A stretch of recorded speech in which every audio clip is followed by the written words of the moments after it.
I want to welcome all of you to this class as announced, EDM 325,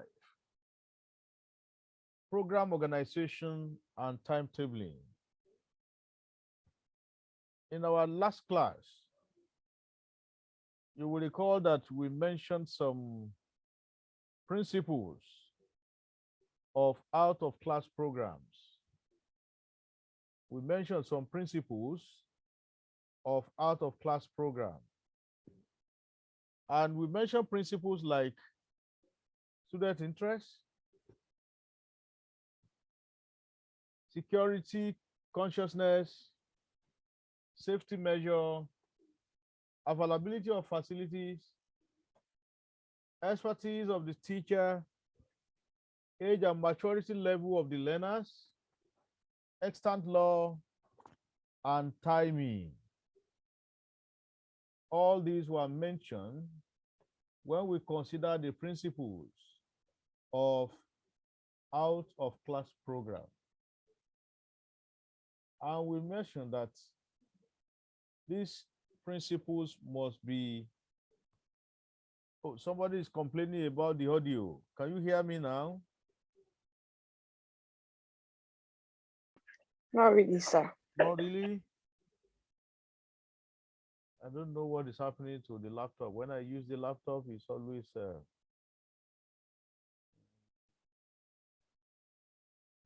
see if I can change to.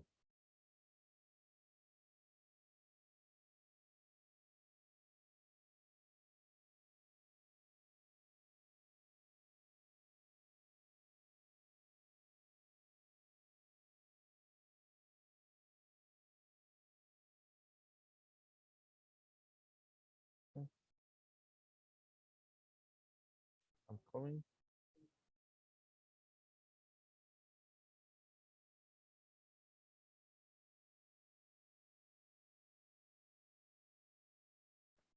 How is it now? Is it better? Yes, sir. It's better. Yes, sir. All right. So I told you that all these principles must be carefully considered so that the intention of the program will be achieved. So today, we want to move away from the principle to factors affecting program making. Factors affecting program making. We want to consider some of the factors that may affect programs in the school system. I have a PowerPoint here that I want to share with you so that it will guide our discussion. So I want to start sharing my screen.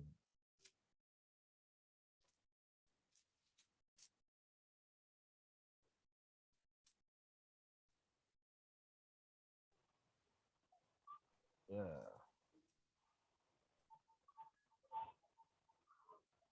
Okay. Can you see my screen? Yes, sir. All right. Yes, sir. Okay. So factors affecting program making. The first factor we are going to consider is the length of the school day. The length of the school day. I want you to understand here that we are not talking of out-of-class programs alone, but we are talking of programs generally. And you will recall that we identified two types of programs. We talked about class program. We equally talk about out-of-class program. So we want to take the two of them together now to consider the factors that can affect this program. The first one is the length of the school day. The length of the school day. When we talk of the length of the school day, we are talking of the total number of hours that are available for use in the school. If we look at the structure of life, you will see that life itself is programmed, starting with the 12 calendar months. Why do we have our whole life structured around these 12 months? It is just because if it is not done in such a way, we may not be able to identify where we are in the stream of events. So the Almighty God Himself has given us the year. And we did not stop at that. Even though we have 12 months in a year, we are able to break it down to weeks. And that is when we talk of 52 weeks in a year. And we talk of 4 weeks in a month. And it is not end there. We can still break the weeks into days. We can break the days into hours. We can break the hours into minutes, and so also the minutes into seconds. Now, if we take a day as a case study or as an example, we have 24 hours in a day. But it doesn't mean that it is the whole of these 24 hours that are productive. Remember, part of these 24 hours is spent in sleeping. It is not all the 24 hours that are productive. So when we now talk of the length of the school day, the length of the school day is still situated in between these 24 hours.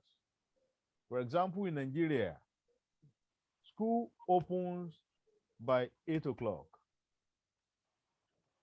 In United Kingdom, school opens by 9 a.m. But I've told you, we are going to use our own case as examples. So we start school by 8 a.m. and we close by 2 p.m. How many hours do we have? I want a response from any one of you. How many hours do we have between 8 a.m. and 2 p.m.? 6 hours, sir. 6 hours. Thank you so much. And it doesn't mean that it is the whole 6 hours that are productive in the school. Remember, there will be some minutes for breaks, 2 breaks. And when we remove those minutes from breaks, it means that the remaining hours are the ones we can plan our activities on. Let us now assume that we want to organize a program that will last for 8 hours. Do you think that is practically feasible within the 6 hours we have? So that is why some programs are better organized on weekends for the school, because the length of the school day may not accommodate those activities. And can you mention some of those activities within the school system? I need your response.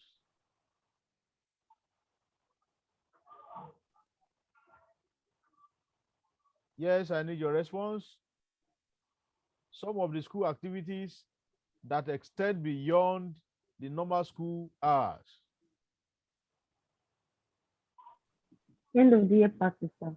End of the year party, that's a good example.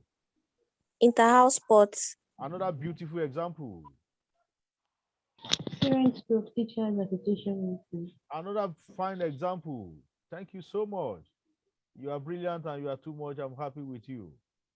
All these programs, end of the year party, inter-house sports, even parents' meetings, all these will span beyond the 6 hours that we have for the school day.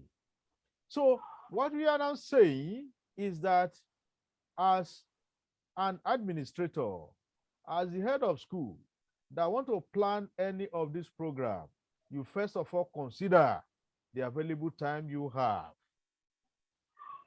If you now feel that the program cannot fit in to the days of the school, you better think of the weekend. And that's why some of these other activities are organized either on Saturdays or on Sunday, as the case may be. So the length of the school day is a strong determining factor in program making. Then, even the one that can be accommodated within the school days, like some of the class program. For example, we have some subjects in the school that are practical oriented. That is, they require more than the normal 40 minutes for them to be accomplished. Subjects that are science oriented, like biology, physics, chemistry, agri science, and so many others, may require more than one period that is usually allocated to each subject.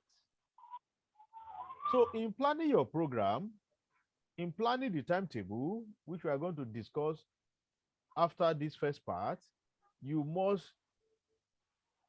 take cognizance of all those factors. And that shows the reason why we have double period for some subjects. At the outset of this course, when we started the first class, when I introduced the course to you, you will recall that I told you that in the university system, where we have units for each course, the 2 units against each of these courses means that it must be taught for 2 hours in a week. And there are some that will be 1 unit. It means that it must be taught once in a week. So the period we are having in the university for all these 2 units courses are double periods. And when you look at the timetable, you will see the structure in that format. So the length of the school days have been considered before these programs are arranged. Any program that cannot be accommodated within the normal school days must be shifted to another day when there will be enough time to accommodate such programs. There are some programs that you cannot interrupt when you start it or when you start them. They must continue to flow like that until you finish those programs, like inter-house sport competition that we have mentioned. The second factor is the number of intermissions. The number of intermissions. And when we talk of intermissions, we are talking of the break. In the school system, for example, we have 2 types of break. There's the one we call the short break, and there's another one we call the long break.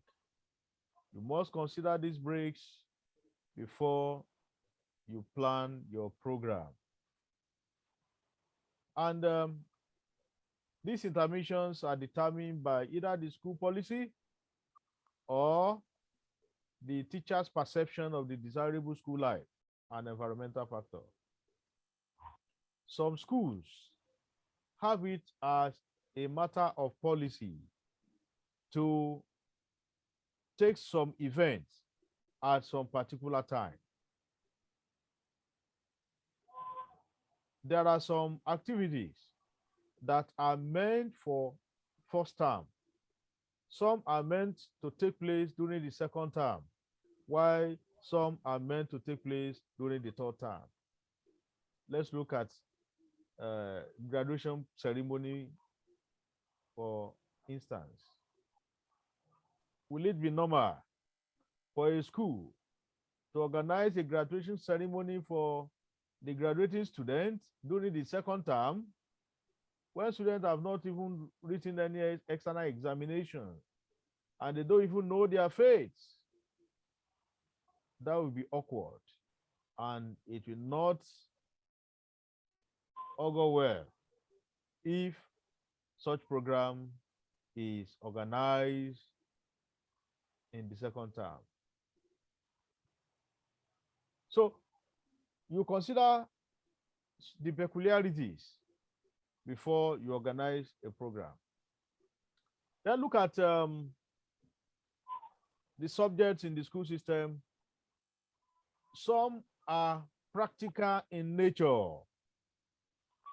How do you see a school that has PHE immediately after break? Does that sound well? To have PHE, physical and health education, immediately after break. Somebody is disturbing us.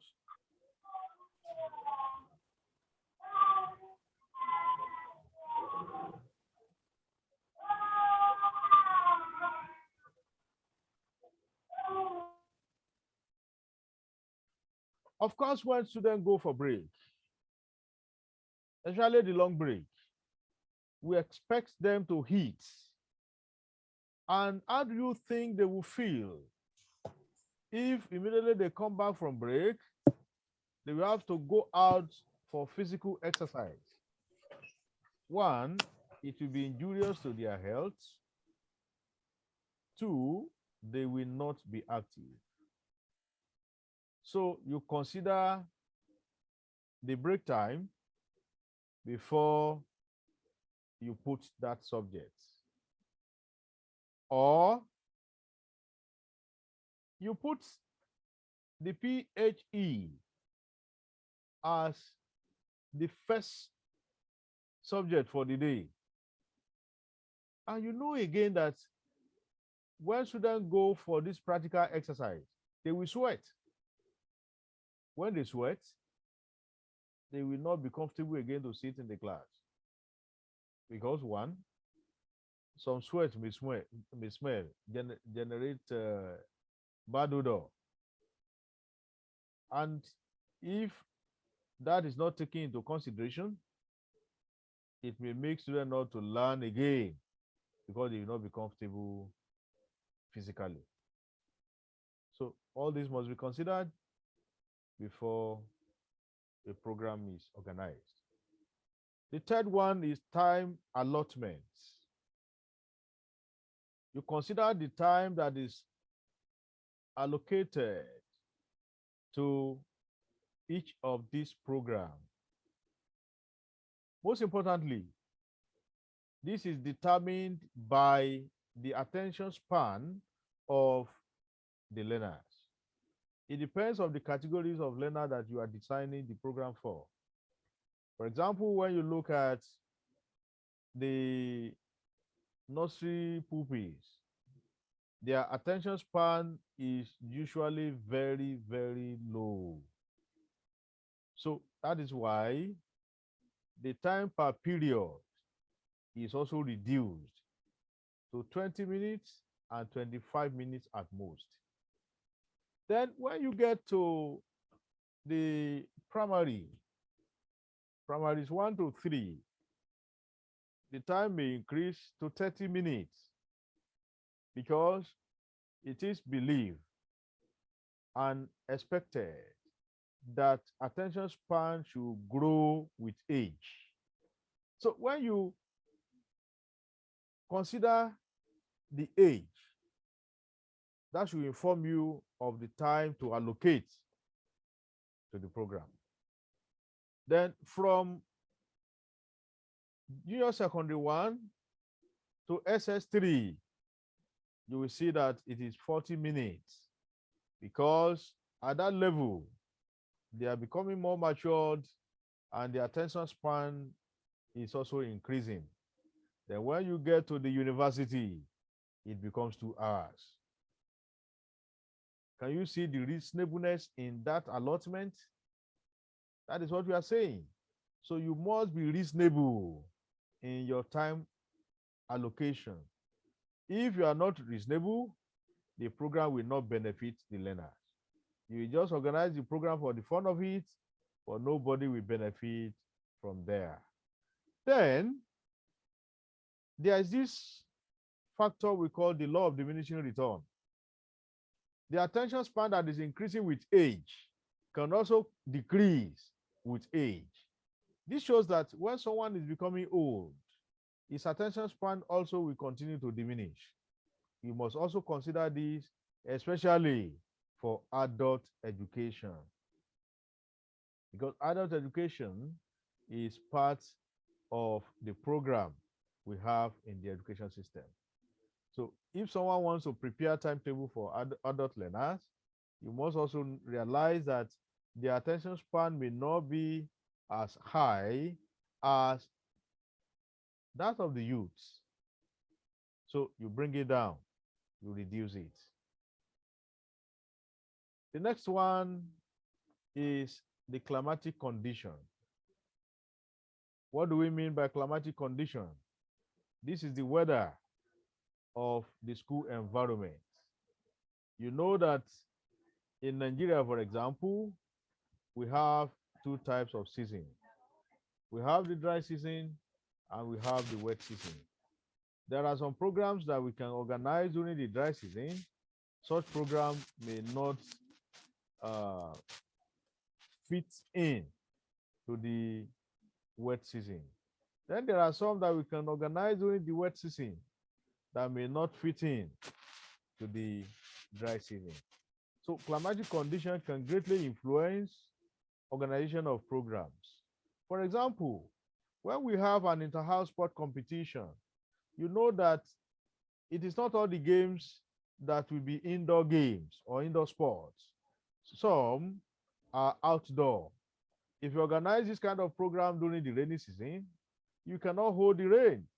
And what happens if after everybody is set, the enthusiasm is high, ovation is becoming very high, and rain starts to fall? That will be disastrous, and it will not make a good sense or a good reputation of the school. So as a program planner, program organizer, you must consider the weather before you organize your program. We have mentioned PHE before. Do you also think that it is good to organize this towards the end of the school period when the weather will be hot? That will not be the best time for this kind of outdoor program. So you consider the climatic factor for you to organize a very good program. The last one we are going to discuss is availability of personnel. Availability of personnel. Well, when we talk of personnel here, we are talking of a resource person, which can be a teacher, a professional in the form of a facilitator.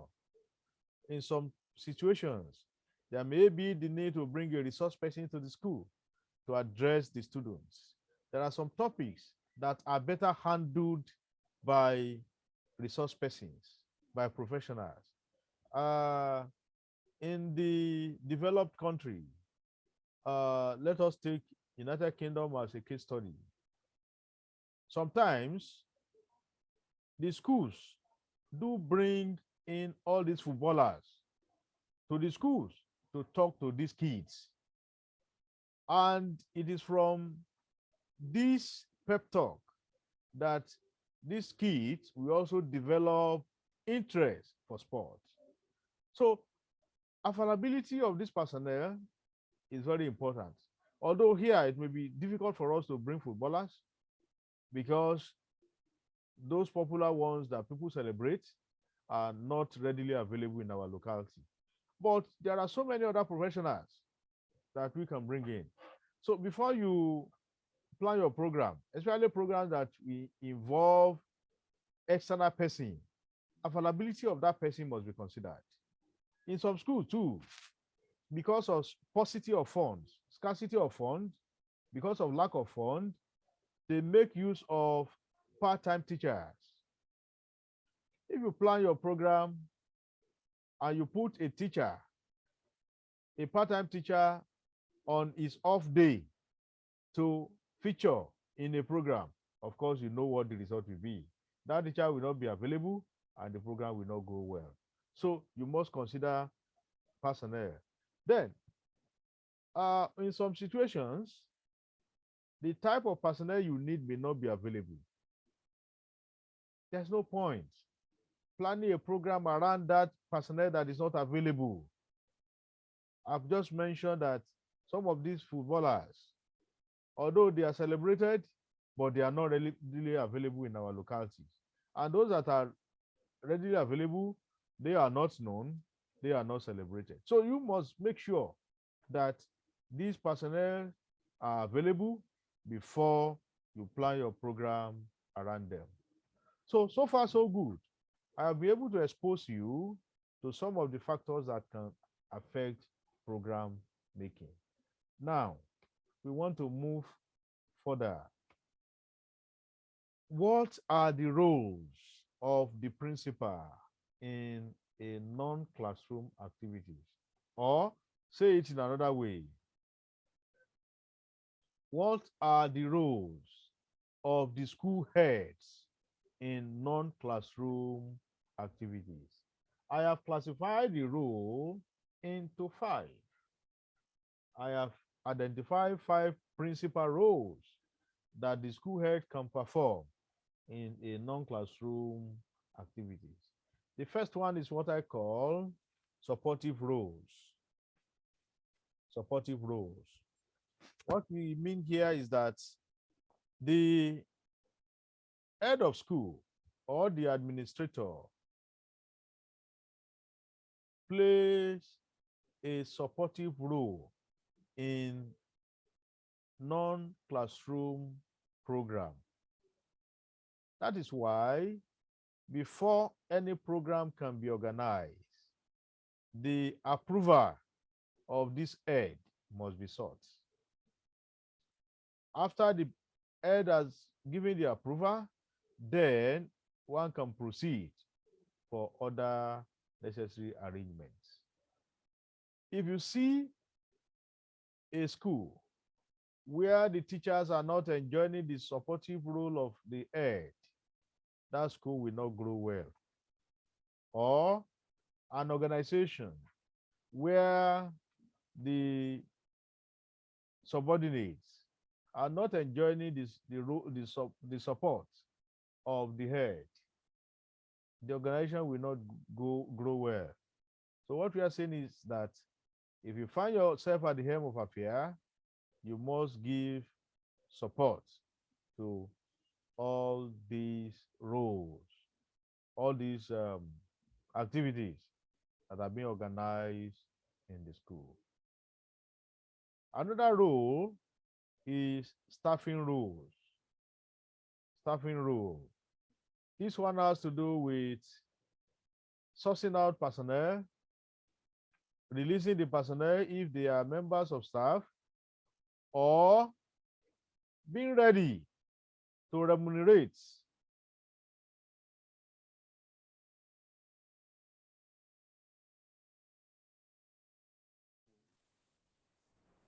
Hello? Hello, sir. Oh, sorry for the interruption. The network became bad and we were cut off from the class. I hope you can hear me well now. Yes, sir. All right. Yes, sir. Okay, good. I was on support staffing rule. The head of school must be willing, ready to release some of the staff to participate in this program. Unfortunately, in some occasions, the head may not see the reason why some program should be organized. So the organizer or the proponent of these programs must be able to convince the head. And once you are able to convince the head, if you are not the head, the head should be ready to support with personnel. At times, it may require that some of these teachers will have to abandon their official role in order to feature in this other role. It happens here, even in the university. Sometimes you hear that a lecturer is not available, not that he's not in the office, not that he's not at work, but he's busy doing some other things. This other thing that he is doing is a way of giving support to the other programs. For example, it may be a meeting that is not academic in nature, but if that meeting is not held, it may affect our academic programs. So what we are saying is that the principal or the head of school must be willing and ready to give this role, release personnel to support the program. Supervisory role is another one. And what this means is that the principal must not just abandon the program to the organizers alone. He must be ready to supervise. Supervise them and make sure that things are going on as planned.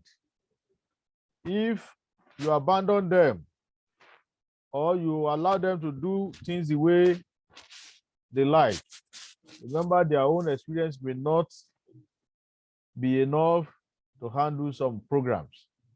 So that is why the head must be ready to supervise. And when you supervise, there is every tendency that you get good results. So supervisory role is very important. Then we have financial rules. Financial rules. There's no program that will not have financial implications. There are some that will require small fund, while others may require big amount of money. But what we are saying here is that whichever, no matter how little the financial requirement may be, the head must be willing and ready to support the program financially. And the last one is evaluation rule. At the end of this program, you evaluate, appraise the success or failure of the program, so that will serve as a springboard for future reference, so that when you want to organize such a program in the future, you will be able to guide against the mistake you committed in the first instance. It is also important that you document, because if you don't document, you don't put down some of these flaws, you may quickly forget. but with proper documentation, you should be able to make reference to it when next you need to organize a similar program. So we have identified the roles of the head of institution in the non-classroom activities. It is important that the head plays this role very well, because if there is any trouble, it is the head that will be held responsible. The head will be held responsible. But for there not to be trouble, it is important that the head live up to these responsibilities and ensure that things go well. So, ladies and gentlemen, I want to stop here for today.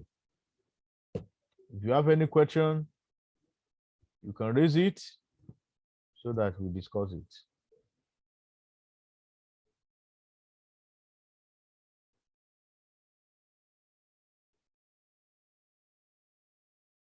Question?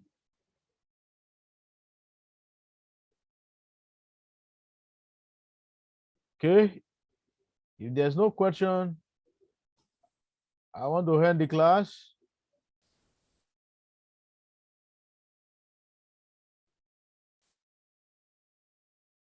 Can we end the class? I think so, sir. Yes, All sir. right. You all are welcome. Thank you, sir. See you on Thursday for EDM 321.